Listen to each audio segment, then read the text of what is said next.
So hello all the NEET 2025 aspirants out there. बहुत important video होने वाली for all the NEET 2025। As you all know कि जो section A और section B last year तक आता था वो पूरा चेंज हो चुका है पैटर्न, और इसके साथ ही बोनस का जो रूल है वो भी चेंज हो चुका है। अगर आपने ये चीज़ें समझ के नहीं गए तो अगर आपको जो क्वेश्चन आता है और जिसमें आपको बोनस मिलने वाला था वो आपको नहीं मिलेगा। इसीलिए इस वीडियो को बहुत अच्छे से देखना और समझना। Before starting the video let me introduce myself. I am Pathan Farman Khan and currently pursuing MBBS from government medical college Wanaparthy Telangana. So guys, सबसे पहले मैं आपको बता देता हूँ लास्ट ईयर तक क्या होता था। आपका सेक्शन ए सेक्शन बी के अंदर आपके 200 क्वेश्चंस आते थे, उनमें से आपको 180 मिनट्स में आपको 180 क्वेश्चन करने थे, और उसके बाद आपके चॉइस फिलिंग थी। 15 में से आपको 5 छोड़ सकते हो, आपकी बाकी 10 आपको करने थे।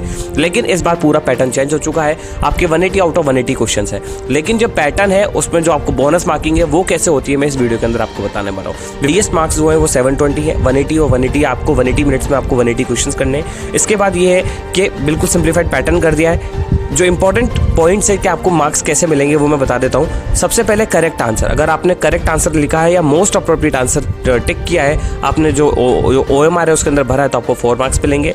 दूसरा ये है कि अगर आपने कोई एनी इनकरेक्ट आंसर टिक किया है तो आपको -1 मिलेगा। आपको पता है कि 1/4 की इसके अंदर नेगेटिव मार्किंग है। इसके बाद जो तीसरा है वो अगर आपने अनआंसर्ड कोई क्वेश्चन छोड़ा है तो आपको 0 हो जाएगा। तो ये आपको मैंने पहले इंपॉर्टेंट पॉइंट बता दिए। अब बोनस रूल के अकॉर्डिंग क्या सिस्टम है कि मान लो आपने कोई one question have more than 1 correct. मान लो एक क्वेश्चन है जिसके अंदर एक से ज्यादा करेक्ट है, और आपने मान लो ए और बी दोनों करेक्ट है, आपने एक कोई टिक कर दिया दोनों में से कि चलो बी सही है, तो जिसने ए करेक्ट किया है उसको भी मार्क्स मिलेंगे, जिसने बी करेक्ट किया है उसको भी मार्क्स मिलेंगे, तो दोनों को मार्क्स मिलेंगे।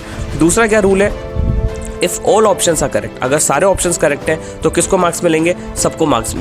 जिसने स्टूडेंट ने वो क्वेश्चन आप आंसर किया है उसको मार्क्स मिलेंगे। मतलब 1 2 3 4 किसी में से भी कोई भी टिक कर दिया, अगर सारों में से कोई भी टिक कर दिया तो उसे ही मार्क्स मिलेंगे। जिसने आंसर टिक नहीं किया कि यार इसको मैं क्यों टिक करूं, मुझे कंफ्यूज हो रहा हूं, चारों के चारों सही हैं, तो उसको मार्क्स नहीं मिलेंगे। इसीलिए अगर कोई ऐसा क्वेश्चन आ रहा है जिसमें आपको लग रहा है मल्टीपल आंसर सही है तो उस क्वेश्चन को आपको छोड़ के आना नहीं है, उन दोनों में से कोई टिक करके आ जाना और थोड़ा सा रिस्क ले लेना, बिकॉज अदरवाइज आपके 5 नंबर जाएंगे, एक तो -1 और 0, वो आपके मार्क्स चला जाएगा। इसके बाद थर्ड है कि अगर मान लो कोई क्वेश्चन ही रॉन्ग है, एनटीए ने जो क्वेश्चन भेजा वही रॉन्ग है, आंसर की में भी रॉन्ग है और जो है वो रिमूव कर दिया गया है, तो जिसने आंसर किया है उसको भी मिलेगा, जिसने आंसर नहीं किया है, जिसने अटेम्प्ट नहीं किया उसको भी मार्क्स मिलेंगे। मतलब +4 सबको मिलेंगे जिसने भी नीट 2025 का पेपर भरा है। सो ये बहुत ईजी रूल है और बहुत अंडरस्टैंडिंग रूल है।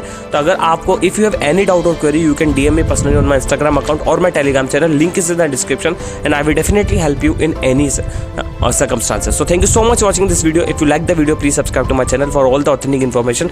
मिलते हैं फिर ऐसी इन्फॉर्मेटिव वीडियो के साथ अगले वीडियो में, जब तक के लिए ऑल द बेस्ट।